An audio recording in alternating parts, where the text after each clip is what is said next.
From Fox 55 Sports, this is The Locker Room.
Hey, good evening, everyone. Welcome inside the locker room alongside my man's Peter Hood. This is your boy, Jay Prince.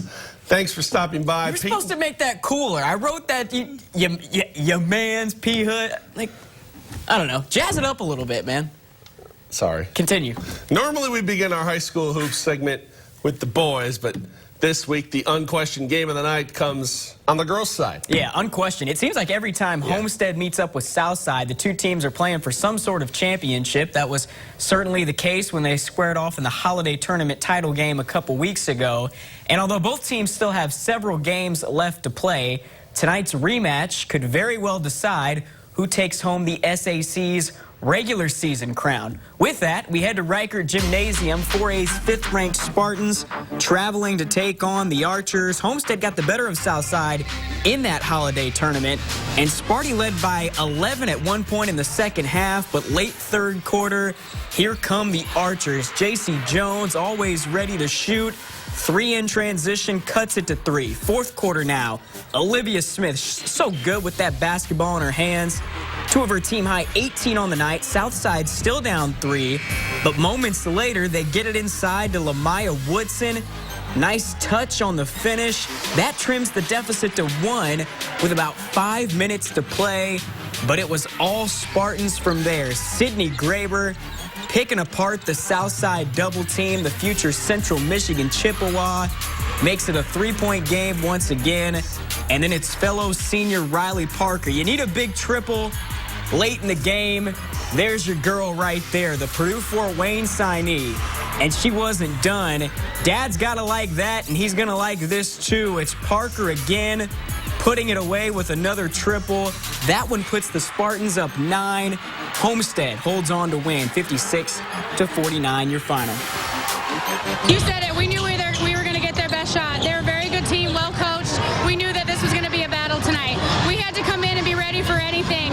I talked about different defenses that they could come out in, and our girls showed maturity, and they reacted well when they switched defenses on us. You know, we really needed to show maturity and poise throughout the whole game. We knew that they were going to come out the second half with a lot of energy, and we were going to have to weather their storms because they were going to come and show a fight, and they really did. So it was really important for us to come out and stay calm, and I think my team did a really good job at that. You know, we've been ready to play them every time. It's a big rivalry, and so we get all hype and excited every time, and I think so do they. But we were able to come out and show our maturity and poise, and that's really the thing, maturity and poise. We preach that at practice because it is such an important aspect to being successful in games like this. Shout out to Homestead. Are they ever going to lose in the SAC? Who knows? Over to Dwenger. Over to Dwenger we go. Saints hosting Carroll. Chargers trying to stay in the conference hunt. No Emily Parrott. And that hurt the Chargers early. The Dwenger Bigs dominating in transition. Carissa Wigman gets 2 of her 9 to go later in the first. Molly Reen, beautiful pocket pass here to Maggie Cheever.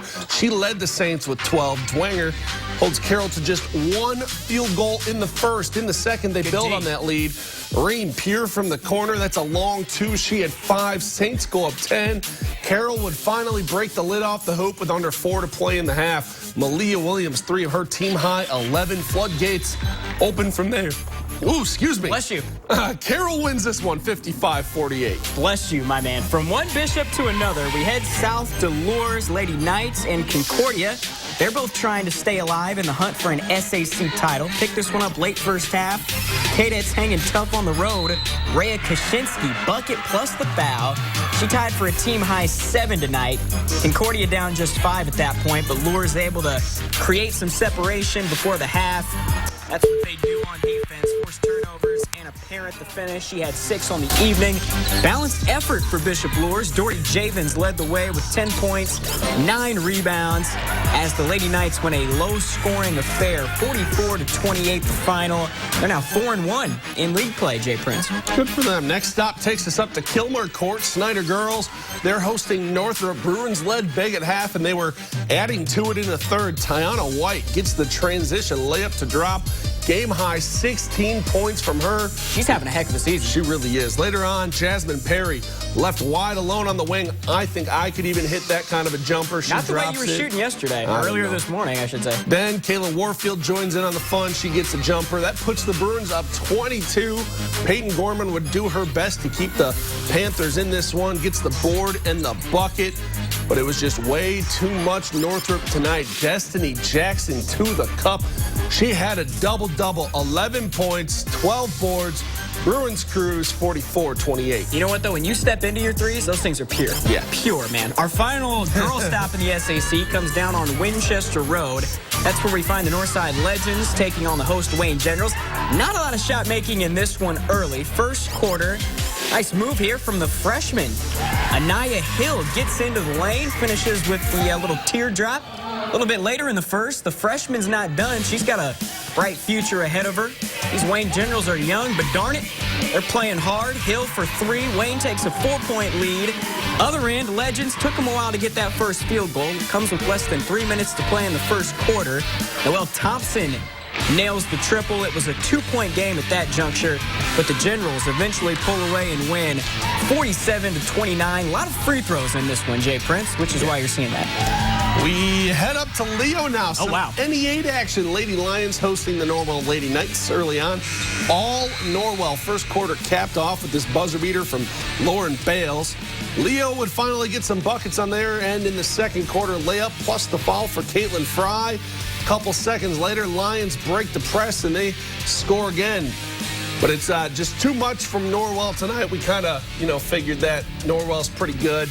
Brienne Barger. Yeah, Brienne Barger, easy 2 after the sweet dime. Says thank you very much. And then Kaylee Filling gets a tough finish. Norwell wins 75-29. They're back tied atop the NE8. So as we transition to the boys now, we head back to where this segment began. The ladies weren't the only ones playing for first place down on the south side this evening, Pete. Yeah, absolutely. I mean, still way too early to be thinking about conference championships for the fellas. Coming into the night, each SAC team had only played 2 league games, but only 3 teams were unbeaten prior to tonight's action. 2 of them, of course, meeting up in the second half of the doubleheader down at Reichert Gymnasium. That's where we head now, both Homestead and Southside, trying to snap losing skids tonight. Spartans 0 for their last 2.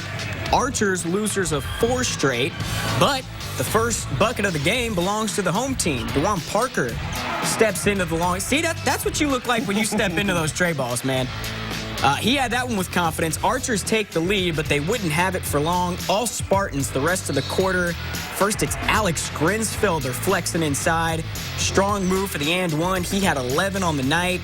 Then it's Grinsfelder dropping a cross-court dime to Quinn Harmon, who hits the wide-open 3. This is all part of a 17-2 Homestead run to take control of this game, and it's capped off by Jake Archbold's long ball to beat the quarter buzzer. Sparty cruises in this one, 61-35. Back to Dwenger we go. Carroll looking to keep pace with the Spartans atop the SAC, taking on the Saints. Chargers up big at half. Saints trying to hang tight in the third. Hunter Burns tickles the twine from deep. Team high 10 from him, but Carroll never even gave him a chance to get back in it. Jalen Jackson, board, bucket. He had 11. Later on, he had 15. Later on, Seth Cook backdoor cut gets him wide open. He had 6 off the bench, and then Sam Stryker, he had a game-high 15 to match Jalen Jackson's. Oh, Carroll goes up 17, and that's your final margin. Chargers cruise 60-43. Almost had a nice little poke there at the end. Heading over to Bishop LUERS now. Concordia traveling to take on Fonzo White and the Knights. LUERS coming off a nice road win against Marion, but it's Concordia in control. Second quarter, nice execution on the set play. Isaiah Robinson gets the layup. Cadets up 7. Then later in the second quarter, Prince, it wouldn't be a Concordia highlight without this guy. Braden Pearson, he does this. He does that too. Cadets still up 7 midway through the second, but the Knights finish the half strong. Nayland Thompson pushing the pace, finishes in traffic. Then just a few seconds later, we're still on Thompson, the good old hero shot. And away from the camera, a turnover. It's going to lead to a missed layup, but eventually a Jalen Causey putback. 8-0 run gives the Knights the lead. They go on to win 54-48. Second to last SAC stop takes us back to Kilmer Court. Dylan Duff and Snyder taking on Northrop. This one back and forth much of the first half. Bruins down a bucket in the second. Kamani Smith smooth with the pull-up game. He'll get you a bucket. That ties things at 17. Later on, back to a 2-point deficit. Nick Haynes reins in the triple. Northrop takes their first lead. It's 22-21, but it wouldn't last long. Snyder back up a point. They're adding to it. Dylan Duff to the rack. Gets the spinner to drop, and then Michael Ely says, anything you can do, I can do better. You weren't in choir in middle school, No. high school, were you? No. That's good. Give him the hoop and harm on the acrobatic shot, and then just before half, John Barnes gives the Panthers a 6-point cushion with a 3 here. Snyder would never trail again. They win this one 78-71. What's that line from? Is that from a movie? Anything you can do, I can do better? No, it's from an old commercial. Me and him. Really? Yeah. Interesting. You learn something new every day. Final boys stop in the SAC comes at Wayne. Northside Legends paying a visit. They're hanging tough late in the first half. These two teams going back and forth. Isaiah Moore scores on the break. Other end, though, Michael Redding doing what he does. 3 of his game-high 30. Ooh, Smooth 30 piece for him tonight. Wayne retakes a 1-point lead, but the Legends have an answer. They're fighting tonight. Corner triple, courtesy of Jerry Powers.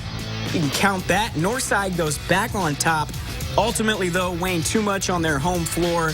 Quincy Miles, a big reason why, as you see him with the drive baseline and the finish. Generals pull away and win 69-56. And our play of the night takes us back to Don Riker Gymnasium. And you're going to hear from this man in a little while. Yeah, some foreshadowing. And Jake Archbold, quarter 3 beats the first quarter buzzer.